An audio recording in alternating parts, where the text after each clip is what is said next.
இன்றைய திருப்பலி வாசகங்கள்.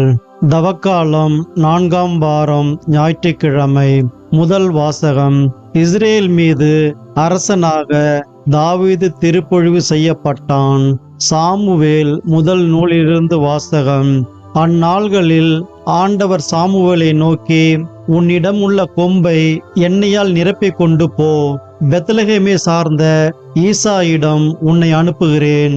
ஏனெனில் அவன் புதல்வருள் ஒருவனை அரசனாக தேர்ந்துள்ளேன் என்றார். ஈசாயின் புதல்வர்கள் வந்தபோது அவர் எலியாவை பார்த்த உடனே, ஆண்டவரால் திருப்பொழிவு செய்யப்பட்டவன் இவனாகத்தான் இருக்கும் என்று எண்ணினார். ஆனால் ஆண்டவர் சாமுவேலிடம், அவன் தோற்றத்தையும் உயரத்தையும் பார்க்காதே, ஏனெனில் நான் அவனை புறக்கணித்து விட்டேன். மனிதர் பார்ப்பது போல் நான் பார்ப்பதில்லை.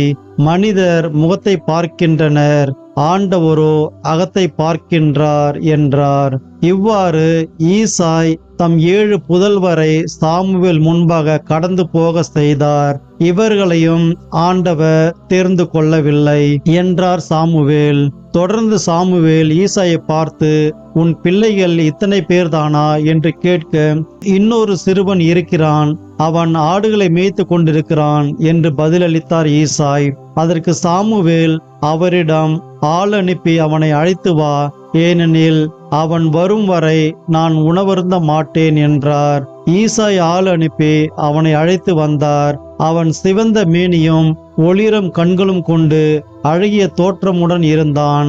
ஆண்டவர் சாமுவேலிடம், தேர்ந்து கொள்ளப்பட்டவன் இவனே, எழுந்து இவனை திருப்பொழிவு செய் என்றார். உடனே சாமுவேல் எண்ணெய் நிறைந்த கொம்பை எடுத்து அவன் சகோதரர் முன்னிலையில் அவனை திருப்பொழிவு செய்தார். அன்று முதல் ஆண்டவரின் ஆவி தாவீதின் மேல் நிறைவாக இருந்தது. ஆண்டவரின் அருள்வாக்கு. இறைவனுக்கு நன்றி. பதிலுரை பாடல். திருப்பாடல் 23. இறை வார்த்தைகள் 1, 3, 4, 5 மற்றும் 6. பல்லவி. ஆண்டவரே என் நாயர், எனக்கேதும் குறையில்லை.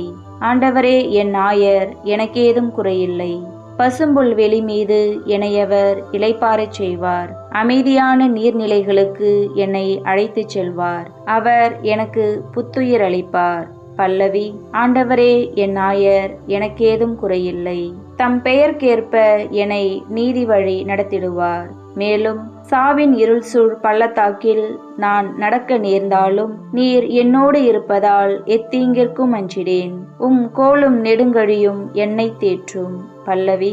ஆண்டவரே என் நாயர், எனக்கேதும் குறையில்லை. என்னுடைய எதிரிகளின் கண்முன்னே எனக்கு ஒரு விருந்தினை ஏற்பாடு செய்கின்றீர். என் தலையில் நறுமண தைலம் பூசுகின்றீர். எனது பாத்திரம் நிரம்பி வழிகின்றது. பல்லவி. ஆண்டவரே என் நாயர், எனக்கேதும் குறையில்லை. உண்மையாகவே என் வாழ்நாள் எல்லாம் உன் அருள் நலமும் பேரன்பும் என்னை புடைசூழ்ந்து வரும். நானும் ஆண்டவரின் இல்லத்தில் நெடுநாள் வாழ்ந்திருப்பேன். பல்லவி.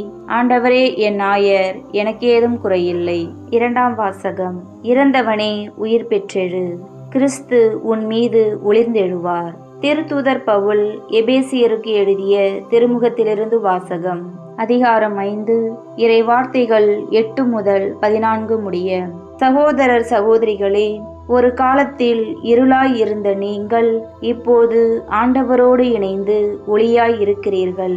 ஆகவே ஒளி பெற்ற மக்களாக வாழுங்கள். ஏனெனில் ஒளியே எல்லா நன்மையையும் நீதியையும் உண்மையையும் விளைவிக்கிறது. ஆண்டவருக்கு உகந்தது எது என்பதை ஆராய்ந்து பாருங்கள். பயனற்ற இருளின் செயல்களை செய்கிறவர்களோடு உங்களுக்கு உறவு வேண்டாம். அவை குற்றமென எடுத்துக்காட்டுங்கள். அவர்கள் மறைவில் செய்பவற்றை சொல்லக்கூட வெட்கமாக இருக்கிறது. அவர்கள் செய்வதையெல்லாம் குற்றமென ஒளியானது எடுத்துக்காட்டும் போது அவற்றின் உண்மை நிலை வெளியாகிறது. அவ்வாறு தெளிவாக்கப்படுவது எல்லாம் ஒளிமயமாகிறது. ஆதலால் தூங்குகிறவனே விழித்தெழு, இறந்தவனே உயிர் பெற்றெழு, கிறிஸ்து உன் மீது ஒளிர்ந்தெழுவார் என்று கூறப்பட்டுள்ளது. ஆண்டவரின் அருள்வாக்கு. இறைவனுக்கு நன்றி. நற்செய்திக்கு முன் வசனம். இயேசு கிறிஸ்துவே, எங்கள் ஆண்டவரே, நித்திய மகிமையின் மன்னரே, உம்மை வாழ்த்துகின்றோம். உலகின் ஒளி நானே, என்னை பின்தொடர்பவர் வாழ்வுக்கு வழிகாட்டும் ஒளியை கொண்டிருப்பார் என்கிறார் ஆண்டவர். இயேசு கிறிஸ்துவே, எங்கள் ஆண்டவரே, நித்திய மகிமையின் மன்னரே, உம்மை வாழ்த்துகின்றோம். நற்செய்தி வாசகம். அவர் போய் கழுவி பார்வை பெற்று திரும்பி வந்தார். யோவான் எழுதிய தூய நற்செய்தியிலிருந்து வாசகம். அதிகாரம் 9, இறை வார்த்தைகள் 1 முதல் 41 முடிய. அக்காலத்தில் இயேசு சென்று கொண்டிருக்கும் போது பிறவிலேயே பார்வையற்ற ஒருவரை கண்டார். ரவி, இவர் பார்வையற்றவராய் பிறக்க காரணம் இவர் செய்த பாவமா, இவர் பெற்றோர் செய்த பாவமா என்று இயேசுவின் சீடர்கள் அவரிடம் கேட்டார்கள். அவர் மறுமொழியாக, இவர் செய்த பாவமும் அல்ல, இவர் பெற்றோர் செய்த பாவமும் அல்ல, கடவுளின் செயல் இவர் வழியாக வெளிப்படும் பொருட்டே இப்படி பிறந்தார். பகலாய் இருக்கும் வரை என்னை அனுப்பியவரின் செயலை நாம் செய்ய வேண்டியிருக்கிறது. இரவு வருகிறது, அப்பொழுது யாரும் செயலாற்ற இயலாது. நான் உலகில் இருக்கும் வரை நானே உலகின் ஒளி என்றார். இவ்வாறு கூறிய பின் அவர் தரையில் உமிழ்ந்து உமிழ் நீரால் சேறு உண்டாக்கி அச்சேற்றை பார்வையற்றவருடைய கண்களில் பூசி, நீர் சிலோவாம் குளத்துக்கு போய் கண்களை கழுவும் என்றார். சிலோவாம் என்பதற்கு அனுப்பப்பட்டவர் என்பது பொருள். அவரும் போய் கழுவி பார்வை பெற்று திரும்பி வந்தார். அக்கம் பக்கத்தாரும் அவர் பிச்சை எடுத்து கொண்டிருந்ததை முன்பு பார்த்திருந்தோரும், இங்கே அமர்ந்து பிச்சை எடுத்து கொண்டிருந்தவர் இவர் அல்லவா என்று பேசிக் கொண்டனர். சிலர் அவரே என்றனர். வேறு சிலர் அவர் அல்ல, அவரை போல் இவரும் இருக்கிறார் என்றனர். ஆனால் பார்வை பெற்றவர் நான் தான் அவன் என்றார். அவர்கள், உமக்கு எப்படி பார்வை கிடைத்தது என்று அவரிடம் கேட்டார்கள். அவர் அவர்களை பார்த்து, இயேசு எனப்படும் மனிதர் சேறு உண்டாக்கி என் கண்களில் பூசி சிலோவாம் குளத்துக்கு போய் கண்களை கழுவும் என்றார். நானும் போய் கழுவினேன், பார்வை கிடைத்தது என்றார். அவர் எங்கே என்று அவர்கள் கேட்டார்கள். பார்வை பெற்றவர் எனக்கு தெரியாது என்றார். முன்பு பார்வையற்றவராய் இருந்த அவரை அவர்கள் பரிசேயரிடம் கூட்டி வந்தார்கள். இயேசு சேறு உண்டாக்கி அவருக்கு பார்வை அளித்த நாள் ஓர் ஓய்வு நாள். எனவே எப்படி பார்வை பெற்றாய் என்னும் அதே கேள்வியை பரிசேயரும் கேட்டனர். அதற்கு அவர், இயேசு என் கண்களில் சேறு பூசினார், பின் நான் கண்களை கழுவினேன், இப்போது என்னால் பார்க்க முடிகிறது என்றார். பரிசேயருள் சிலர், ஓய்வு நாள் சட்டத்தை கடைபிடிக்காத இந்த ஆள் கடவுளிடமிருந்து வந்திருக்க முடியாது என்று பேசிக் கொண்டனர். ஆனால் வேறு சிலர், பாவியான ஒரு மனிதரால் இத்தகைய அரும் அடையாளங்களை செய்ய இயலுமா என கேட்டனர். இவ்வாறு அவர்களிடையே பிளவு ஏற்பட்டது. அவர்கள் பார்வையற்றிருந்தவரிடம், உனக்கு பார்வை அளித்த அந்த ஆளை குறித்து நீ என்ன சொல்கிறாய் என்று மீண்டும் கேட்டனர். அவர் ஓர் இறைவாக்கினர் என்றார் பார்வை பெற்றவர். அவர் பார்வையற்றிருந்து இப்பொழுது பார்வை பெற்றுள்ளார் என்பதை அவருடைய பெற்றோரை கூப்பிட்டு கேட்கும் வரை யூதர்கள் நம்பவில்லை. பிறவிலேயே பார்வையற்றிருந்தான் என நீங்கள் கூறும் உங்கள் மகன் இவன்தானா?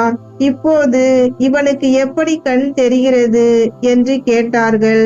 அவருடைய பெற்றோர் மறுமொழியாக, இவன் எங்களுடைய மகன்தான், இவன் பிறவிலேயே பார்வையற்றவன்தான். ஆனால் இப்போது எப்படி அவனுக்கு கண் தெரிகிறது என்பதோ, யார் அவனுக்கு பார்வை அளித்தார் என்பதோ எங்களுக்கு தெரியாது. அவனிடமே கேளுங்கள், அவன் வயது வந்தவன் தானே, நடந்ததை அவனை சொல்லட்டும் என்றனர். யூதர்களுக்கு அஞ்சியதால் தான் அவருடைய பெற்றோர் இப்படி கூறினர். ஏனெனில் இயேசுவை மெசியாவாக ஏற்றுக்கொள்ளும் எவரையும் தொழுகை கூடத்திலிருந்து விலக்கிவிட வேண்டும் என்று யூதர்கள் ஏற்கனவே தங்களிடையே உடன்பாடு செய்திருந்தார்கள். அதனால் அவருடைய பெற்றோர், அவன் வயது வந்தவன் தானே, அவனிடமே கேட்டுக்கொள்ளுங்கள் என்றனர். பார்வையற்றிருந்தவரை யூதர்கள் 2ஆம் முறையாக கூப்பிட்டு அவரிடம், உண்மையை சொல்லி கடவுளை மாட்சிப்படுத்து, இம்மனிதன் ஒரு பாவி என்பது எங்களுக்கு தெரியும் என்றனர். பார்வை பெற்றவர் மறுமொழியாக, அவர் பாவியா இல்லையா என்பது எனக்கு தெரியாது. ஒன்று மட்டும் எனக்கு தெரியும், நான் பார்வையற்றவனாயிருந்தேன், இப்போது பார்வை பெற்றுள்ளேன் என்றார். அவர்கள் அவரிடம், அவன் உனக்கு என்ன செய்தான், எப்படி பார்வை அளித்தான் என்று கேட்டார்கள். அவர் மறுமொழியாக, ஏற்கனவே நான் உங்களிடம் சொன்னேன், அப்போது நீங்கள் கேட்கவில்லை, இப்போது மீண்டும் ஏன் கேட்க விரும்புகிறீர்கள்? ஒருவேளை நீங்களும் அவருடைய சீடர்களாக விரும்புகிறீர்களோ என்று கேட்டார். அவர்கள் அவரை பழித்து, நீ அந்த ஆளுடைய சீடனாக இரு, நாங்கள் மோசையின் சீடர்கள், மோசையோடு கடவுள் பேசினார் என்பது எங்களுக்கு தெரியும், இவன் எங்கிருந்து வந்தான் என்பதே தெரியாது என்றார்கள். அதற்கு அவர், இது வியப்பா இல்லையா?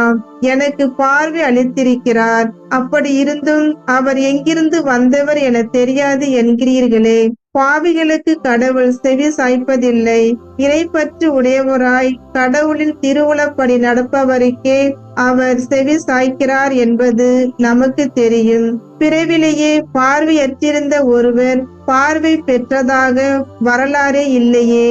இவர் கடவுளிடமிருந்து வராதவர் என்றால் இவரால் எதுவுமே செய்திருக்க இயலாது என்றார். அவர்கள் அவரை பார்த்து, பிறப்பிலிருந்தே பாவத்தில் மூழ்கி கிடக்கும் நீயா எங்களுக்கு கற்றுத் தருகிறாய் என்று சொல்லி அவரை வெளியே தள்ளினர். யூதர்கள் அவரை வெளியே தள்ளிவிட்டதை பற்றி இயேசு கேள்விப்பட்டார். பின் அவரை கண்டபோது, மானிட மகனிடம் நீர் நம்பிக்கை கொள்கிறீரா என்று கேட்டார். அவர் மறுமொழியாக, ஐயா, அவர் யார் சொல்லும், அப்போது நானும் அவரிடம் நம்பிக்கை கொள்வேன் என்றார். இயேசு அவரிடம், நீர் அவரை பார்த்திருக்கிறீர், உம்மோடு பேசிக் கொண்டிருப்பவரே அவர் என்றார். அவர், ஆண்டவரே, நம்பிக்கை கொள்கிறேன் என்று கூறி அவரை வணங்கினார். அப்பொழுது இயேசு, தீர்ப்பு அளிக்கவே நான் இவ்வுலகிற்கு வந்தேன், பார்வையற்றோர் பார்வை பெறவும் பார்வையுடையோர் பார்வையற்றோர் ஆகவுமே வந்தேன் என்றார். அவரோடு இருந்த பரிசேயர் இதை கேட்டபோது, நாங்களுமா பார்வையற்றோர் என்று கேட்டனர். இயேசு அவர்களிடம், நீங்கள் பார்வையற்றோராய் இருந்திருந்தால் உங்களிடம் பாவம் இராது. ஆனால் நீங்கள் எங்களுக்கு கண் தெரிகிறது என்கிறீர்கள், எனவே நீங்கள் பாவிகளாகவே இருக்கிறீர்கள் என்றார். ஆண்டவரின் அருள்வாக்கு. கிறிஸ்துவே உமக்கு புகழ்.